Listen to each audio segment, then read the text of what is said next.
everybody. We're about to start. It's a beautiful day out there, yes?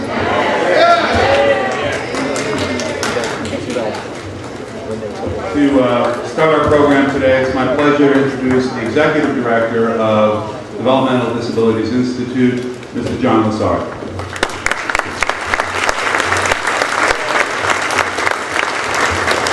Thank you. Good afternoon and welcome, everybody. As Dan said, I'm John Lassard. I'm the Executive Director of Developmental Disabilities Institute, DDI, if you will. And it's indeed an honor to host Commissioner Michael Hogan, who is here today. Commissioner Hogan leads New York State's Office of Mental Health. And Commissioner Hogan is here today to talk with us about Governor Cuomo's proposed reforms to protect New Yorkers who have disabilities and special needs. In addition to the Commissioner, you'll also hear from Douglas Lanham. Douglas is a young man receiving services from DDI who will tell you in his own words why these reforms are important to him. But first, I'd like to acknowledge some special guests who have joined us here today, and I would like to recognize some of the esteemed agencies and advocates that are present for today's presentation and are also members of the Governor's Justice Center Coalition. First, NYSARC Incorporated, represented by the Nassau and Suffolk County chapters. The Cerebral Palsy of New York State Incorporated, represented by its local affiliates. New York State Association of Community and Residential Agencies, represented by its local members. The Alliance of Long Island Agencies for Persons with Developmental Disabilities. Parent to Parent of New York State. The New York Association of Emerging and Multicultural Providers. And the Self-Advocacy Association of New York State. I'd also like to acknowledge some special guests who are present here today with us. First, Martha Carlin, who's the Director of the OMH Long Island Field Office. Michael Hoffman, Deputy Director of the OMH Long Island Field Office. Antoinette White-Etir, Interim Regional Coordinator of New York State OASIS Long Island Field Office. Bob Lopez, the Acting Director of Community Services for OPWDD at the Long Island Field Office. And Raymond Toomer, Regional Director for OCFS, Hudson Valley and Long Island Field Office. I'd also like to extend a special welcome to all my fellow providers who are here today, and I thank all of you for joining us. With this legislation, Governor Cuomo is setting a new standard of care and protection for our vulnerable populations. A standard that we at DDI have always embraced, thanks to the wonderful staff which we have been blessed with. There is no cause more noble and no duty more fundamental to providers like DDI and to government than protecting the health, safety, and welfare of these citizens. As his administration begins to right a wrong that has existed in some places within New York State for too long, the Governor is making New York a national model for responsibility to our vulnerable citizens. Now, I'd like to introduce, as I promised, someone who has had direct experience with our state's healthcare system, a young man who relies on that system for his personal supports, and who is part of the DDI family. Please extend a warm welcome to Douglas Lanham.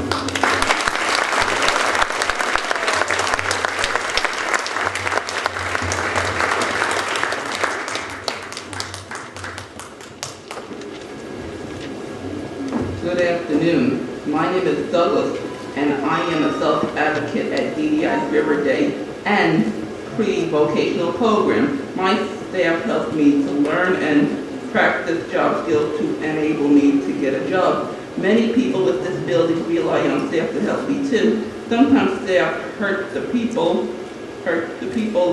they are supposed to help. That's not okay. The Governor's Justice Center will change how New York protects people like me and my peers. The Justice Center will be a better way to track staff that have abused people with a registry list and a 24/7 hotline. Staff that have abused people will not be able to work with people with disabilities again. I think it's important to make sure the staff takes good care of us and protects us from harm. We need the Justice Center to help protect people with disabilities. I am excited by the Governor's work, and I am glad to be a part of sharing this message. I would now like to introduce Commissioner of the Office of Mental Health, Michael Hogan. Thank you.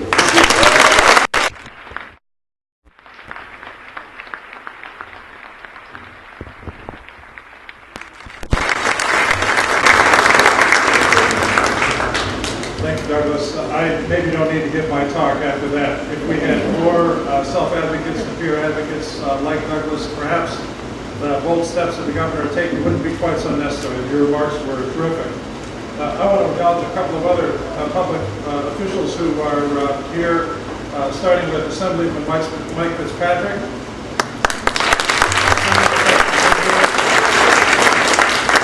I also noticed Nassau County Commissioner Jim Dolan out there. Jim, good to see you.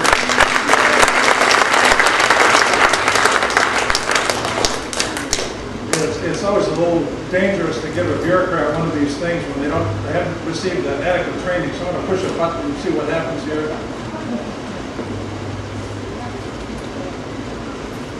There we go. Okay, so I'm going to give you a very quick summary of what the governor has proposed to, as Douglas has already told us, protect people with special needs or disabilities who are in the care either of the state or in the care of agencies that are licensed or funded by the state.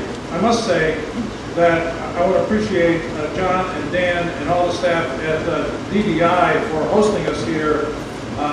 DDI stands as an example and a reminder of the phenomenal changes that the state has made in the last generation since Willowbrook or since Kings Park, as people have had the opportunity to move to the community and provide good care. So we appreciate DDI being here for folks. But that job, as the governor has told us, is not yet done. And I want to talk a little bit about why the governor is proposing this, what specifically he is proposing, and what we should be doing to support it. What it says on the screen here is just the biggest single reason of why this is important. There are over 1 million New Yorkers who have disabilities or special needs or who have come into circumstances that require them to get help directly or indirectly from the state of New York. They are not in programs, all of them, of the quality of the programs that are operated here. And even in the very best programs, occasionally things can go wrong. So this is a number that would shock many, but it says something about the scope of the issue. The purpose, this is what is the governor proposing. The purpose is to create a consistent set of safeguards for all vulnerable persons to protect them against abuse, neglect, and other dangerous conduct, to ensure that these issues, if they occur, are not ignored or swept under the rug, but are aggressively and consistently investigated. And finally, and this last point is very important, to assure fairness for the tens of thousands of people who provide direct support to individuals with disabilities, the vast majority of whom do so with great care and great love and are often undercompensated for their efforts. So distinguishing between the very small number of serious bad actors while supporting people that are doing good work is another important purpose. So that's what we're going to do, what the governor has proposed. This is who would be affected. Older adults, people with disabilities, individuals with a mental illness, with developmental disability, who have a substance use disorder, and finally children in residential facilities that are overseen by the Office of Children and Family Services. So any of these individuals in these categories who in a program that is operated by the state of New York or overseen or licensed or supported is who would be affected. Why has this problem occurred? The governor, on coming into office, considered this issue and appointed Clarence Sundrum, who's a familiar name. Clarence was involved as a reformer years ago in creating the Commission on Quality of Care. as the governor's special assistant to focus on people with disabilities and special needs. And Mr. Sundram has conducted a study of this problem over the course of the last year. Here are some of the main findings. First of all, that abuse does continue to occur. That too often the investigations into abuse are not conducted by competent, trained investigators. In some programs, the people who might be conducting an investigation are working side by side with the person who might be accused of abuse. Or they might be a supervisor, in which case, if the person is taken off the job, the supervisor's got a problem with who's going to provide coverage. So Mr. Sundram takes the point of view, and the governor certainly endorses that if there are concerns about serious abuse, that this investigation ought to be done by competent and trained investigators. If there isn't a good investigation or review, people cannot be held accountable. And this is also a challenge because there are many state agencies that are affected here.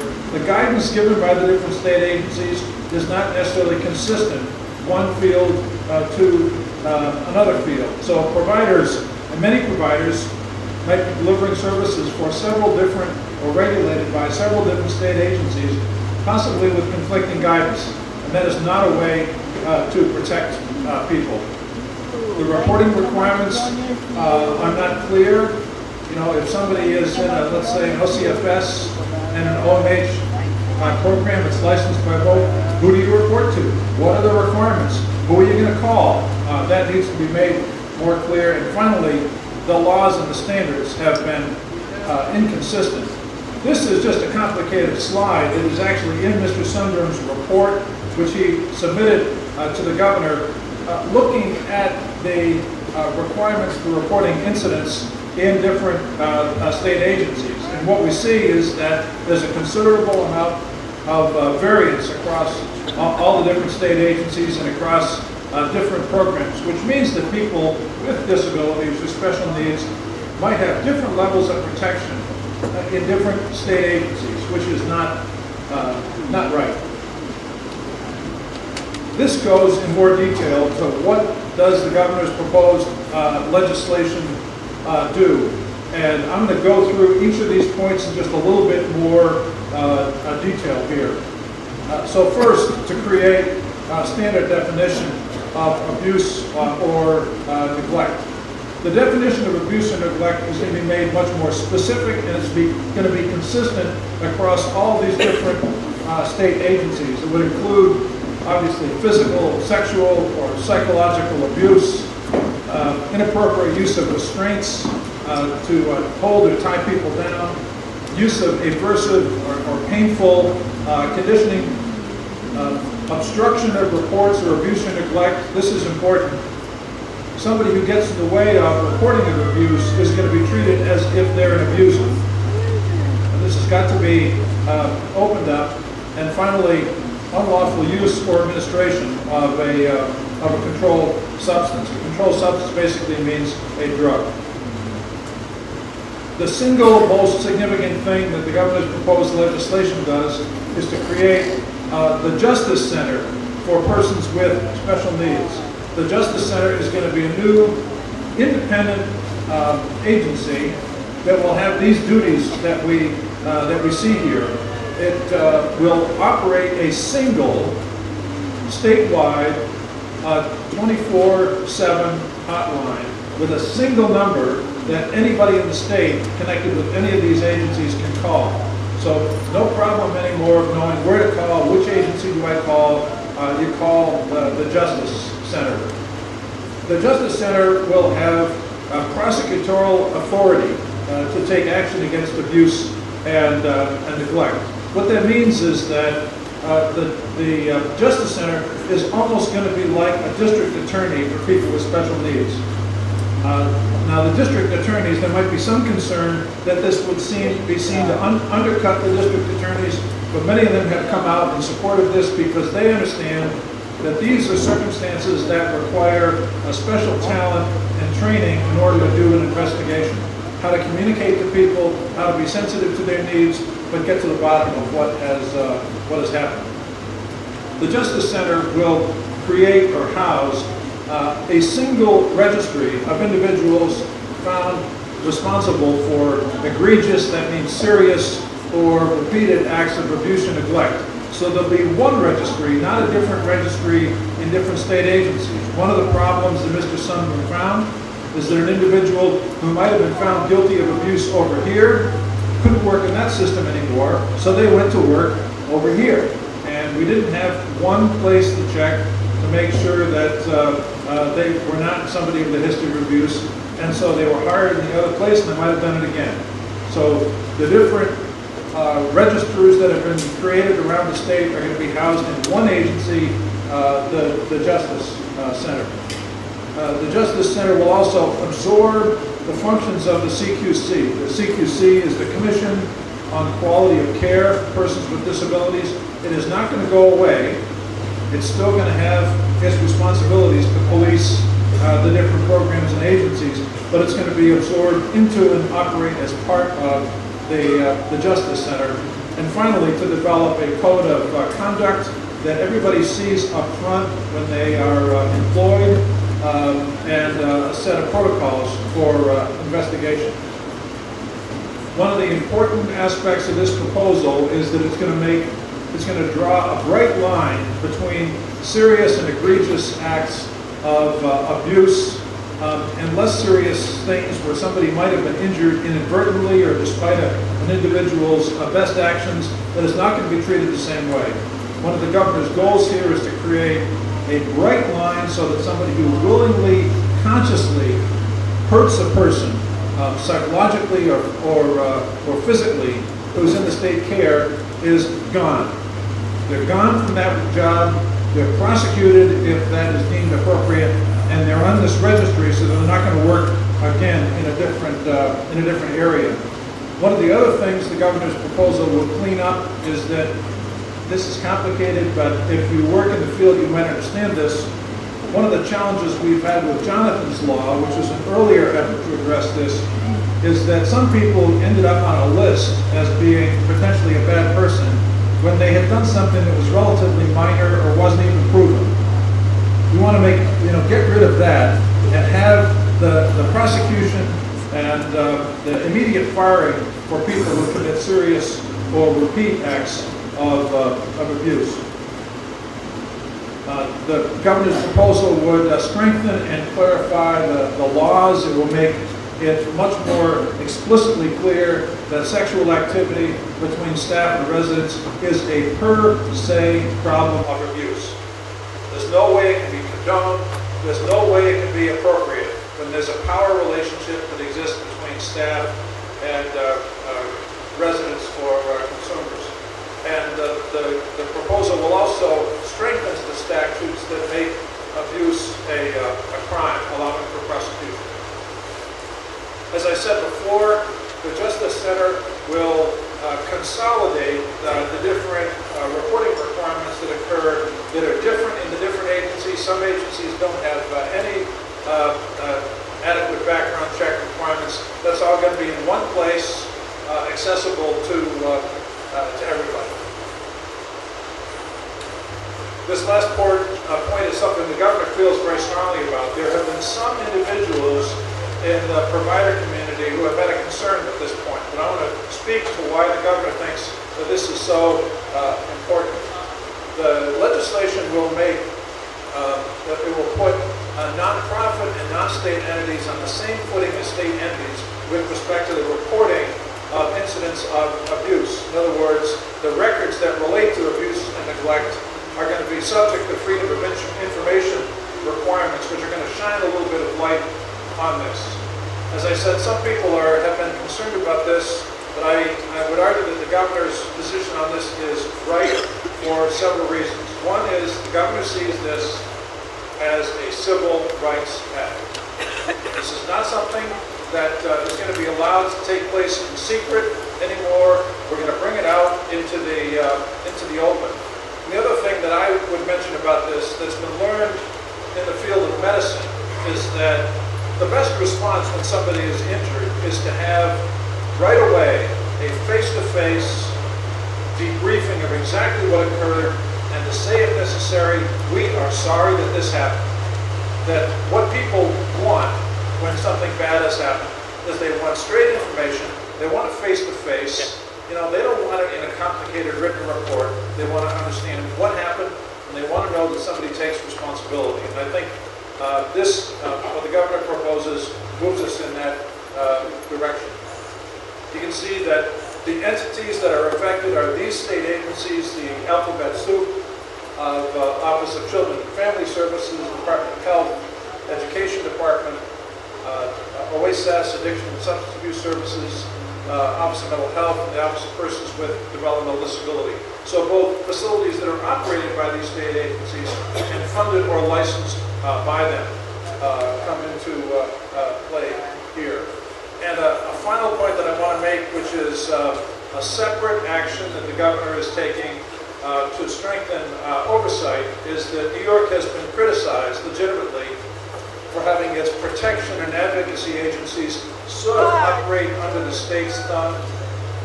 And the complaint here, which I think has legitimacy, is if these agencies are accountable to the state, then how can they independently police? And so the governor is moving to designate a freestanding nonprofit that is independent from the state to carry out the protection and advocacy functions. The strength of the governor's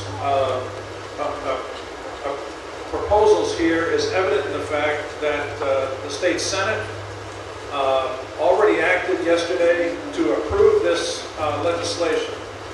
So I have to commend Senator Skelos, and to also note that Senator Roy McDonald, who heads the Mental Hygiene Committee, who was a grandfather of 2 individuals with autism, moved very quickly to get this done. So that's terrific. This is a website the governor has created to inform people. This has been a very quick presentation that I've done, but if you have any questions about this or you want more information, go to justiceforspecialneeds.com to get that information. And please be in contact with your legislators on the Assembly side to urge their support for this legislation. I'm going to conclude by telling a story. This is a matter of personal privilege in a sense, but why I think this legislation is so important. 35 years ago, I was working in a state facility for people with developmental disabilities in Massachusetts. And I was like the new guy on the block as an administrator. And as the junior member of the firm, I was told that it was my responsibility to meet with a parent who needed to yell at somebody. And I was the designated person to get yelled at. And I met with this gentleman, who in fact really was a gentleman. And he had a point that he wanted to make. And he was the father of a young man who was living at this facility and his guardian. And the staff had been talking with him about his son moving to a community residence. And the father was going to check all this out very carefully before he approved this move. And so he said to me, first of all, he said, I've gotten over the fact, and he was sort of pointing at me, I've gotten over the fact that 25 years ago, you people told me to put my son in here. And now you're telling me to take him out. So I understand that, it wasn't right at the time, but that's what you told me. And he said, the second thing I have to let you know is that I've been out and visited all these places that my son is going to be at. I went to the group home, and I'm happy with it. It's a lot nicer than that, that facility he's in back there. I went to the day program. He's going to have a chance to work with his hands. He likes to do that. He's going to be productive. I'm in favor of that. He said, I met the case manager. She knows my son. She has his best interests and hearts, so I'm okay with that. He said, I have one question for you. And we're meeting on the administration floor of the central office building at this state school. And I should have started this story by saying that the superintendent of this facility who had taken it over was a real tough cookie. He was totally no-nonsense. He was committed to moving toward community care. He insisted that all of us administrators had to make visits on third shift and second shift unannounced to check out what was going on. And if anybody was guilty of abuse, they were gone. He was a tough guy. So here's what the father says to me. He says, I know at the end of the hall, and I'm going to sort of swear here, so I apologize, but I'm quoting this father. He said, I know at the end of the hall, the guy in charge of this place is a bastard. He is tough. He is uncompromising about abuse. He will not allow it to happen. And he said, my question for you is, when my son goes out there, where's the bastard? Well, for 35 years, I have not had an answer to that question about who was going to police the care that was given, even recognizing that in the vast majority of cases in facilities like DDI, the living opportunities and the care are far superior. But we know, the newspapers have told us, and we know from personal experience, not everybody who works in even the best programs is able to do the right thing all the time, and there are people who fall through the cracks. And the governor has made a proposal to fill those cracks. I am really appreciative of so many of you coming out who work in, who care about these different fields, and I urge you to support this initiative so people in our care and their families can rest at night easier knowing they're going to be safe. Thank you very much.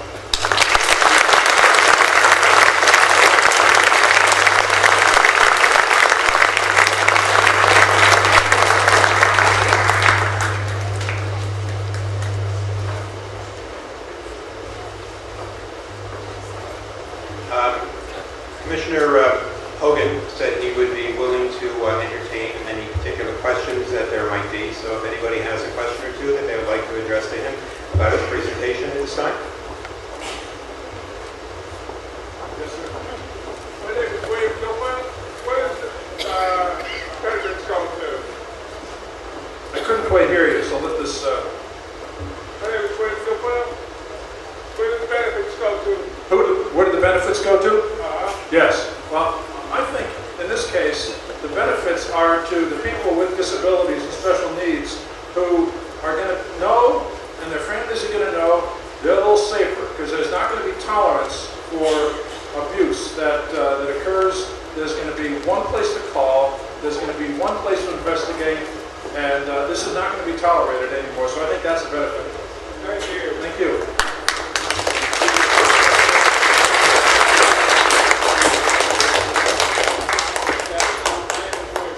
Excuse me, right here, we'll come right back to this. In the event that there is someone terminated or charged, will that information cross state lines and be available to all the other states or someone just can't read? That's a really good question. And the question was, if somebody is brought up on charges or convicted, will that cross state lines?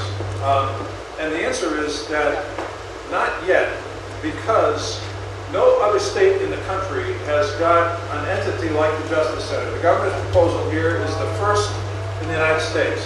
Now, increasingly in other states, they're starting to take advantage of and to require police background checks on somebody who is employed or seeks to get a license.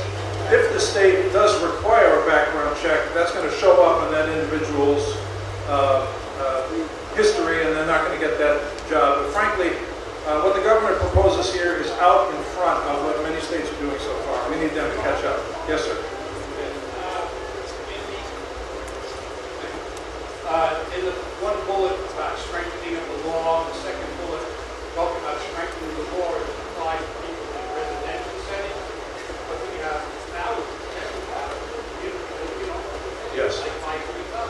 Yes. So what more needs strengthening to protect them when you're not in a supervised. So it's a very good question, and I went through this too quickly to answer that. I'll just repeat it. The question is, it's clear that these protections would apply to people in residential care, but what about the many people that are not in residential care?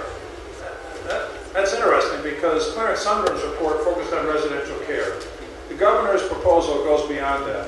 The governor's proposal says it makes this reporting applicable to anybody who works in any program that's funded or licensed by these agencies. Now, this proposal does not reach into private homes.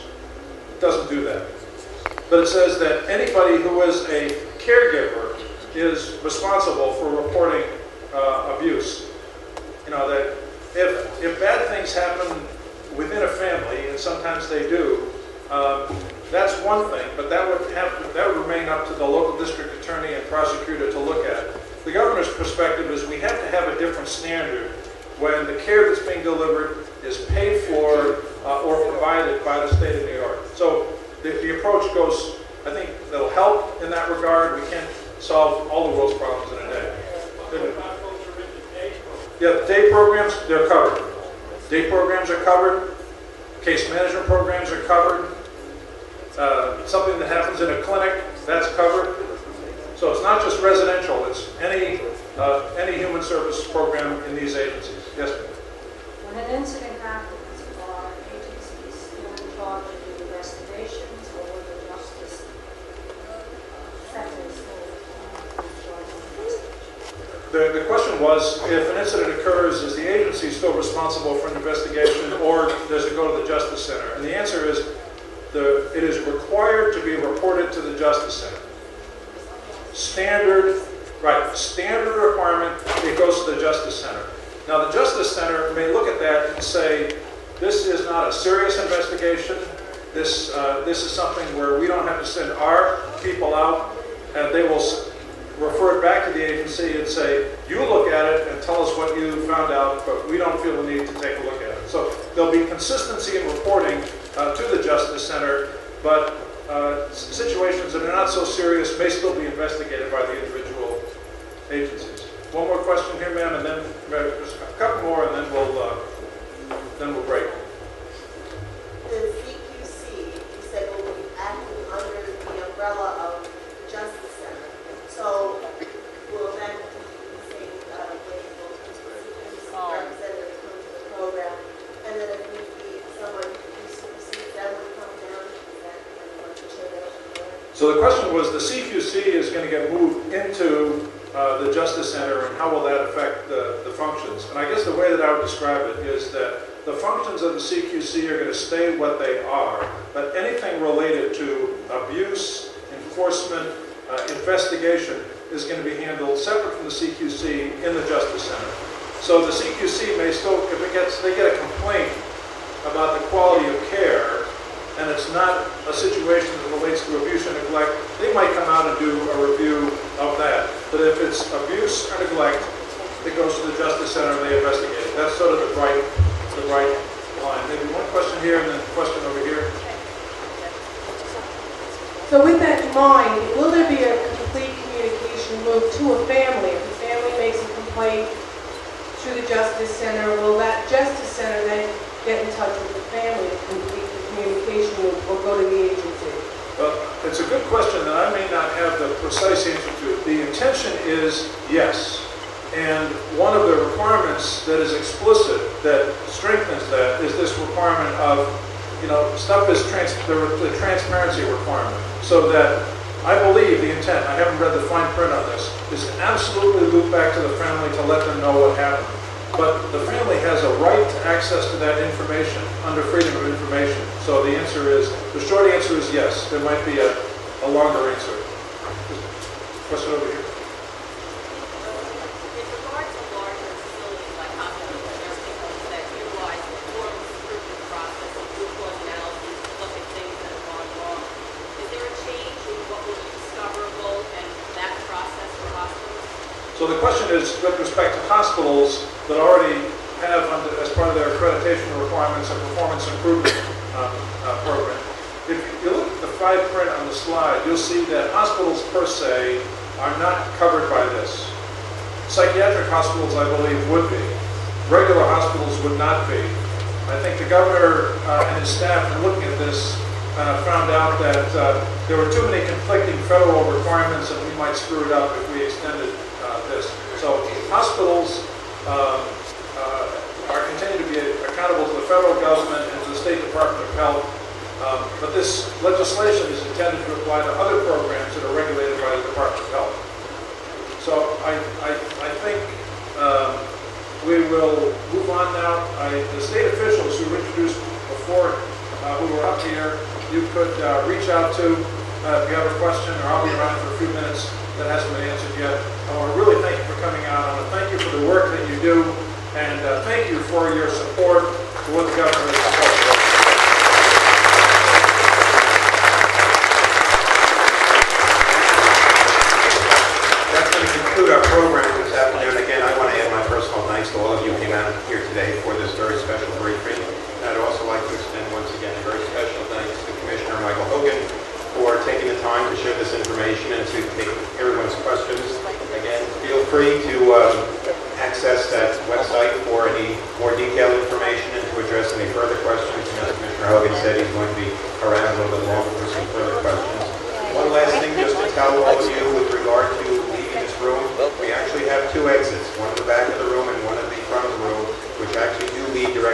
parking areas. So if you want to use those for your convenience, it'll also help alleviate some of the congestion in our corridors.